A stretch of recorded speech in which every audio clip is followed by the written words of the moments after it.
Boa noite, amados irmãos. Que essa quinta-feira seja uma quinta-feira de bênção, de graça. Gostaria de hoje deixar uma mensagem para vocês a respeito desse quadro que está atrás de mim. Esse quadro eu ganhei na minha formatura de escola de ministro, da minha pastora Nac, com 86 anos, hoje já jubilada no ministério, aposentada, não é? E ela fez especialmente para mim e disse que era um quadro evangelístico. Esse quadro está sempre atrás de mim e eu senti de Deus de falar para vocês a respeito de uma mensagem em que esse quadro fosse inclusa. Esse quadro, ele retrata, né, a passagem de Lucas, capítulo 2, de 1 a 6, do primeiro alistamento, né, recenseamento. José e Maria, eles estão fazendo uma viagem no deserto rumo a Belém. Então, esse quadro representa, né, Maria grávida em cima de um burrinho, José caminhando, né, no deserto para se alistar no recenseamento. Veja bem, isso é muito interessante. Em Lucas, capítulo 2, versículo de 1 a 6, é dito: E aconteceu naqueles dias que saiu um decreto da parte de César Augusto para que todo mundo se alistasse. Todo mundo conhecido da época, naturalmente, né? Este primeiro alistamento foi feito sendo Quirino presidente da Síria. E todos iam alistar-se, cada um na sua própria cidade. Subiu também José da Galileia, da cidade de Nazaré, a Judeia, né, a cidade de Davi, chamada Belém, porque ele era da casa e família de Davi. Aleluias. A fim de se alistar-se com Maria, sua esposa, que estava grávida. E aconteceu que, estando eles ali, se cumpriu os dias em que ela havia de dar à luz. Interessante, não é? Uma mulher grávida, praticamente na época de dar à luz e ter que fazer esta movimentação. Mas veja, meus amados irmãos, Deus, para cumprir os seus propósitos, tem sua forma de trabalhar.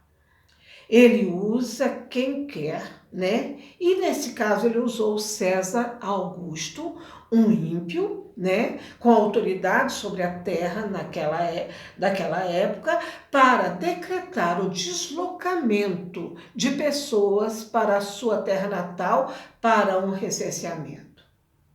O pai adotivo de Jesus, José, era da casa e família de Davi, da cidade de Belém, e vivia, né, e viaja com Maria grávida, e lá cumpre-se os dias do nascimento de Jesus.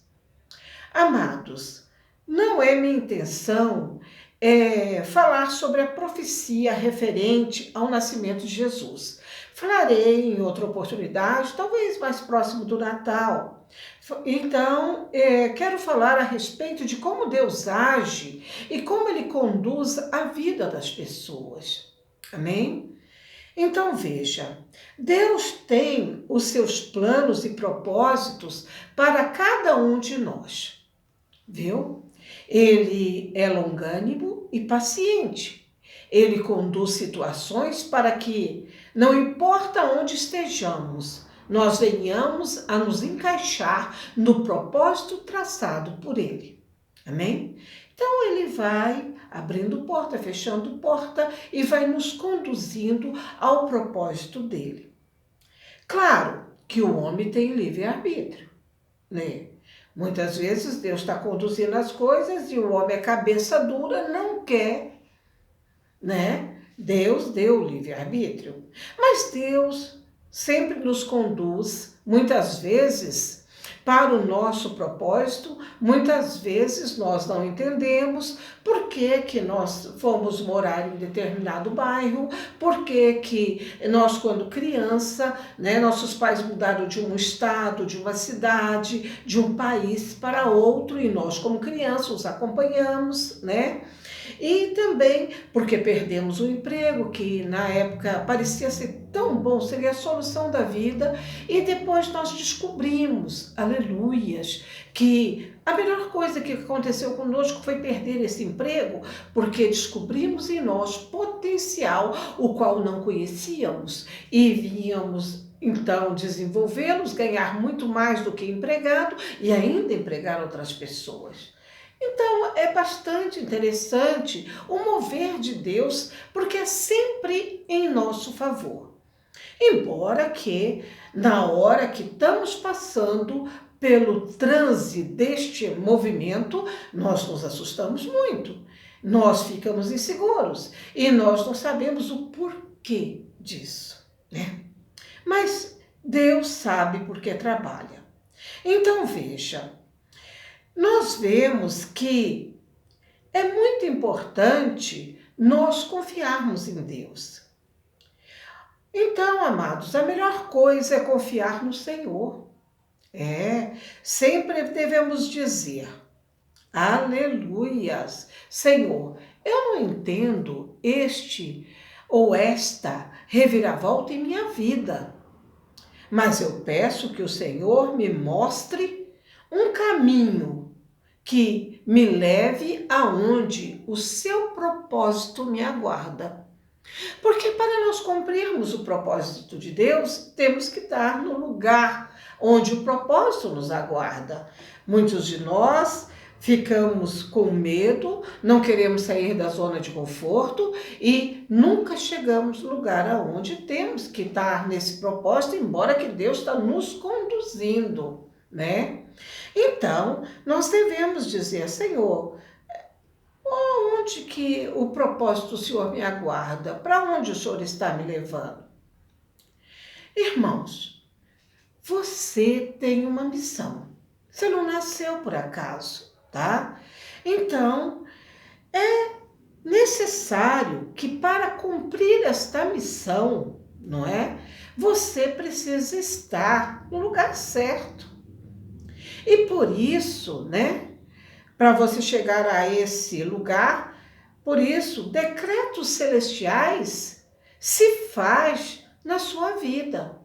Mudanças, seja de casa, cidades, bairro, emprego. Então, decretos de Deus faz com que você tenha uma movimentação, né? E aí, você no momento não entende, mas no futuro você vai entender. Amém? Uma coisa eu te digo, deixe Deus conduzir, descanse nele e ele sabe o que faz. É fácil dizer descansa no Senhor, não é? Mas nós que somos e queremos ser servos do Senhor, precisamos aprender a descansar no Senhor, porque isso é um comportamento de servo, de que quem confia, tudo bem? Então, o melhor lugar que você tem que estar é no centro da vontade de Deus. Muito falado esse centro da vontade de Deus, não é? E aonde é esse centro da vontade de Deus, Nancy? Vamos saber a vontade de Deus para nós? Bem, primeiro você se torna um filho de Deus. Jesus veio, morreu na cruz para a remissão dos seus pecados, para pagar o resgate da tua alma, para te fazer uma ligação direta com Deus, para te tirar da condição de criatura para filho de Deus, herdeiro de Deus. Então, já vemos que o centro da vontade de Deus, em João 6,40, Jesus define qual é a vontade de Deus para nós. Porque a vontade dele que me enviou é esta, que todo aquele que vê o Filho e crê nele tenha a vida eterna. Então Jesus, veio e Deus quer que nós creiamos em Jesus, no sacrifício feito por Jesus, E por isso receberemos a vida eterna. Segundo, após termos o encontro verdadeiro com Jesus, você, meu irmão, recebe o Espírito Santo. O Espírito de Deus vem habitar em você. Esse Espírito Santo, ele é teu ajudador, teu conselheiro, teu protetor, ele te conduz. Em João capítulo 14, versículo de 15 a 17 é dito: se me amais, guardai os meus mandamentos, e eu rogarei ao Pai que ele vos dará outro Consolador, o Espírito Santo, para que fique convosco para sempre, o Espírito da verdade, que o mundo não pode receber, porque não vê nem conhece, mas vós o conheceis, porque habita convosco e estará em vós. Em vós, em você, meu irmão, que teve uma experiência, que realmente confessou Jesus, que realmente quer andar nos princípios de Jesus, você recebe a mente de Cristo, o Espírito de Cristo. É profundo, não é mudar de religião, é realmente uma metamorfose espiritual. Então veja, em Romanos capítulo 8, versículo 9 diz: vós, porém, não estáis na carne, mas no Espírito, se é que o Espírito de Deus habita em vós.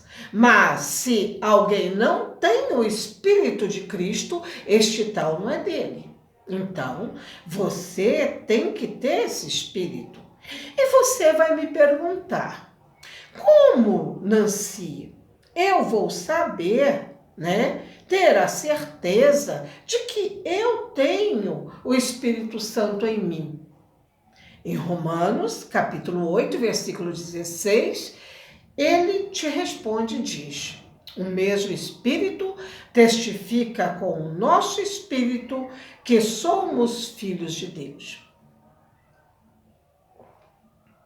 Veja bem, o mesmo Espírito, o Espírito Santo de Deus, que veio habitar em você, testifica com o seu espírito que você é filho de Deus. Então, essa certeza, você tem, isso significa que você realmente se entregou a Jesus, aí você tem paz, você sabe porque sabe que você é salvo. Essa certeza não é da carne, é do Espírito, porque a paz é fruto do Espírito Santo. Está em Gálatas, capítulo 5, versículo 22. Mas o fruto do Espírito Santo é amor, alegria, paz. Amém? Longanimidade, benignidade, bondade, fé, mansidão e temperança. Todas essas virtudes vêm habitar em você. Por isso que você se torna uma nova criatura. Você deixa de ser aquela pessoa rude e passa a ter uma pessoa com DNA de Deus, porque você recebe o fruto do Espírito. Amém? Então, além da paz, você recebe todas as virtudes que mudam seu caráter. E você mesmo e outros reconhecem que você já não é mais a mesma criatura. Você se tornou outra criatura. Você se tornou uma pessoa com mais equilíbrio, domínio próprio, Amém?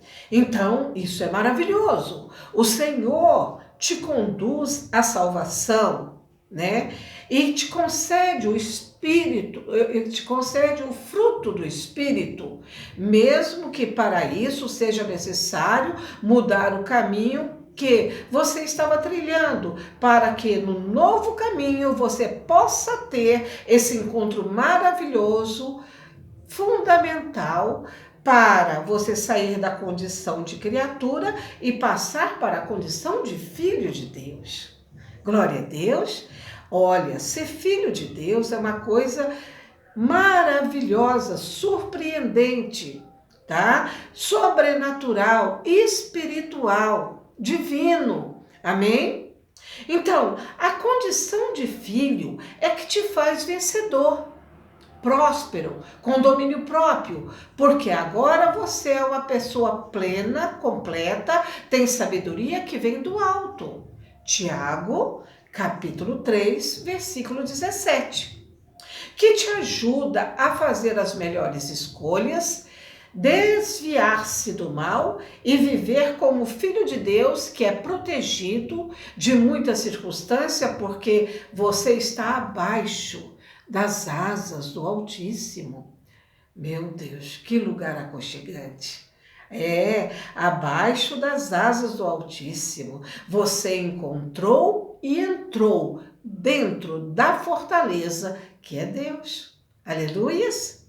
Você tem a seu favor os anjos do Senhor que estão a serviço dos que hão de herdar a salvação.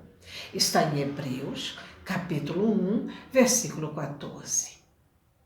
Amados, ser filho de Deus não é mudar de religião, é viver conforme os princípios do reino de Deus.